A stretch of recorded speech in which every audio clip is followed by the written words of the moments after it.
I'm thinking of getting married, and she wants to live here with you, Mom." His words left me shocked, twice. First, my son's wedding announcement of getting married.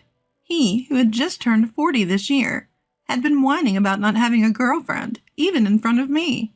Second, it was unusual these days for a bride to be positive about living with her mother-in-law.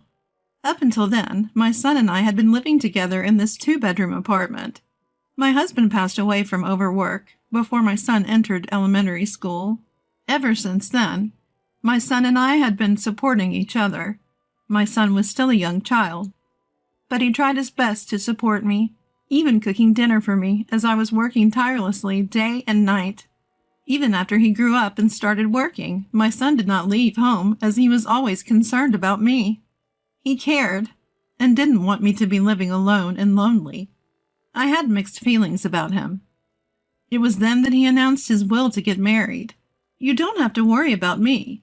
Why don't you look for a house where you can live as a couple without interruption?" I somehow felt anxious about living with a daughter-in-law. Before moving to this apartment, I had lived with my husband's parents at their house. Living together was really tough. I was nagged at by my mother-in-law, and my father-in-law ordered me around with loads of chores on a daily basis. As a result, I collapsed within a year of marriage and had days when I could not even get out of bed. My mother-in-law tried to force me out of bed and make me do the housework. I got so scared that I confessed everything to my husband. My husband was genuinely worried about me and decided to leave his parents' house with me. "What kind of daughter-in-law are you, trying to steal our precious son? You can leave by yourself." My mother-in-law continued to rant until the last minute before we moved out. My husband turned his back on his parents and brought me to the apartment where we live now. That's why I couldn't agree to live with my son and his wife. No matter how friendly you try to be, your daughter-in-law is still a stranger. Living together will definitely cause frustrations. I knew from my bitter experience with my in-laws how hard it would really be to endure such a life. Knowing that, I was hesitant to live with my daughter-in-law. Seeing my hesitation, my son decided to bring the girl who would be his wife to our home. He wanted me to see what kind of person she was. "Nice to meet you. I hope we can get along." She was 20 years old, much younger than my son. She was a very quiet girl, nervously keeping her eyes cast down. I couldn't help but wonder, how did such a young girl meet my son and decide to marry him? I couldn't stop wondering. Seeing my confused expression, my son, with a bashful smile, began to explain how they met. He's an instructor at a driving school, and she was one of his students, it seems. At that driving school, most instructors are pretty strict. But he was really kind, and before I knew it, I fell for him. She shyly explained her reasons for falling for my son. Upon hearing this, my son turned beet red. At first, I was surprised, but seeing the happiness on my son's face, I felt like crying. Finally, a woman had appeared who could support my son. "You say you want to live with us. Are you really sure? If you need financial help, I can assist.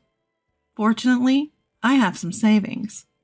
If it can support my son and her in their happiness, I want to help as much as possible." I proposed this sincerely, but she shook her head vigorously. "If you're okay with it, I really want to live together. I want to help out, to pay back for all the hard work you've done." What a kind-hearted girl she was. Not only did she care for my son, but she also cared about me, her future mother-in-law. I was both surprised and touched. With her, I thought maybe we could make it work, living under the same roof. Before I knew it, I found myself nodding in agreement. And so, my son and she got married, and we all started living together in our apartment. But the new bride turned out to be a surprising character. Just a week into our shared living, I began to feel a sense of unease. "Mother-in-law, let me do all the housework. You take it easy." I had thought she would continue to work even after we lived together, but apparently she hadn't been working even before the marriage, and there was no sign of her getting a job. She did do the housework, but the laundry was sloppy, and frankly her cooking was not so great. But I felt if I said anything, she might take me as a nagging, difficult mother-in-law, so I chose to bear with it. Wanting to lighten her load a little, I said, "Thank you for always cooking. Let me handle dinner today. Why don't you take a break?" But she refused flatly. "No, I'll do it. Please don't take my work away from me." She stubbornly refused. So the moment we decided to live together, I was no longer able to step into my own kitchen. Even when I tried to help out with the cleaning and took out the vacuum cleaner, she snatched it away from me with a slightly irritated look on her face. "So, listen, mother-in-law. I've told you. It's my job. Please, just stay out of it." Her attitude was drastically different from the one she had shown when we first met after the wedding, and I found myself utterly bewildered. My son, wanting to provide for his wife and me, started working a part-time job at night, in addition to his full-time job during the day. This meant he often came home late, leaving her and me alone in the house for long stretches of time. She complained about virtually everything I did, which led me to retreat into my bedroom more and more. Whenever I'd emerge out to go to the restroom, I'd find her relaxing in the living room, nonchalantly watching TV. I felt incredibly uncomfortable in my own home, and I couldn't help but sigh quietly to myself. But that was not all. At one point, my son said something that took me completely by surprise.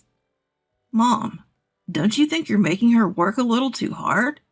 It's not fair to make her do all the housework." "What?" I exclaimed in surprise, raising my voice involuntarily. My son was looking at me with a grimace as if I was the villain. Despite telling me to do nothing, she had been playing the victim and complaining to my son. "I'm not making her do anything. She said she would do all the housework." "Well, she is your daughter-in-law. She's obviously trying to be respectful to you. You should appreciate her more. It's not fair to her. She's so young." I was perplexed by my son's logic, that her youth was a cause for sympathy, and to be honest, I was hurt that he wouldn't believe my side of the story. Since then, I'd had to constantly be on my toes around her. However, she would always misinterpret my actions, and I ended up constantly troubled and distressed. Still, I would occasionally say, "Thank you for everything you do. I'll take care of things around the house today. Why don't you go out and relax?" But her responses were always along the lines of, "Are you trying to say that I'm in the way when I'm home? I'm going to have dinner with my husband, so you should eat first, mother-in-law." Unbeknownst to my son, who came home late, I found myself eating alone in my bedroom. The silence of my bedroom with no television made me feel incredibly lonely. I could hear her laughing at the TV show in the living room. I began to fear that I would forever be treated as an intruder in this home. This went on for almost a year. One day, after I finished eating in my room as usual, I headed to the kitchen to wash the dishes. I quickly averted my gaze from the living room, which had been completely redecorated to suit my daughter-in-law's taste, and began to wash the dishes in a hurry. Suddenly my eyes caught my daughter-in-law, who was relaxing on the sofa, slowly rising to her feet. "Excuse me, could you stop it already?" Her first words left me speechless. As I turned my head in confusion, she bared her teeth at me. "Don't play dumb," she exclaimed. "Your late husband built this apartment, right? I found that out while cleaning up your room the other day. You must have substantial savings from the rental income. Why are you letting my husband work while you just laze around at home?" Indeed, this apartment, where 8 families, including us, reside, was built by my late husband for our living.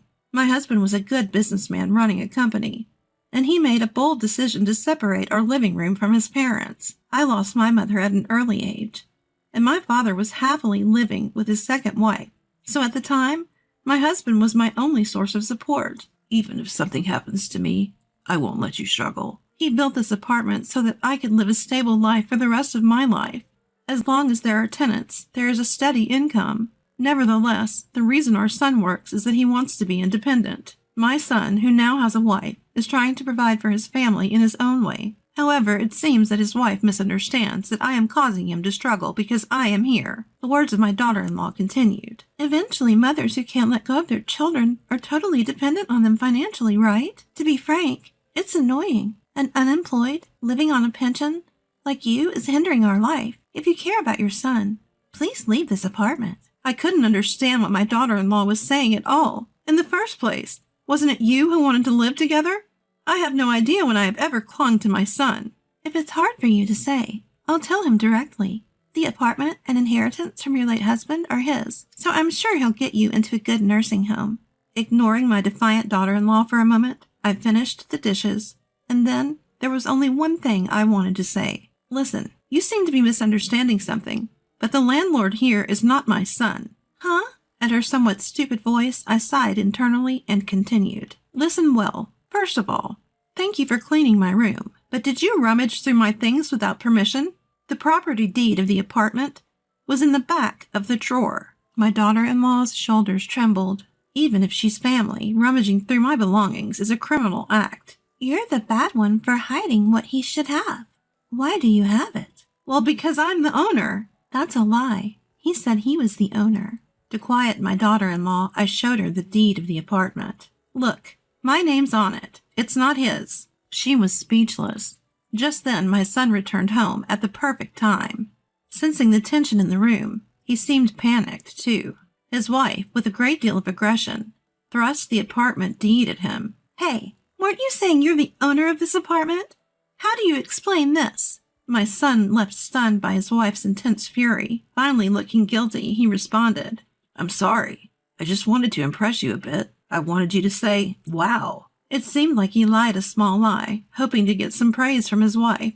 Actually, when I eventually pass away, the apartment will indeed be his, so he wasn't entirely wrong. We've been patient all this time, haven't we? Let's make you the owner now, and have your mother move into a nursing home. That way everyone will be happy, don't you think? Nursing home? But... Our son tried to object, but his wife's momentum was unstoppable. We've struggled through living together when we didn't even want to. Isn't it time we got a reward? I knew it. She never really wanted to live with me, it seems. She was trying to flatter me and make a good impression, but in the end, she found me too much of a nuisance. My son seemed conflicted for a while, caught in the argument between his wife and me, but eventually turned to me. Mom, I'm sorry. I'll find you a good nursing home, I promise. I won't let you suffer. So, could you give this apartment to me? Apparently my son had decided to side with his wife. Well, I guess it can't be helped. Husbands should prioritize their wives. But I too have endured a lot over the past year. I have no intention of meekly moving into a nursing home. Fine.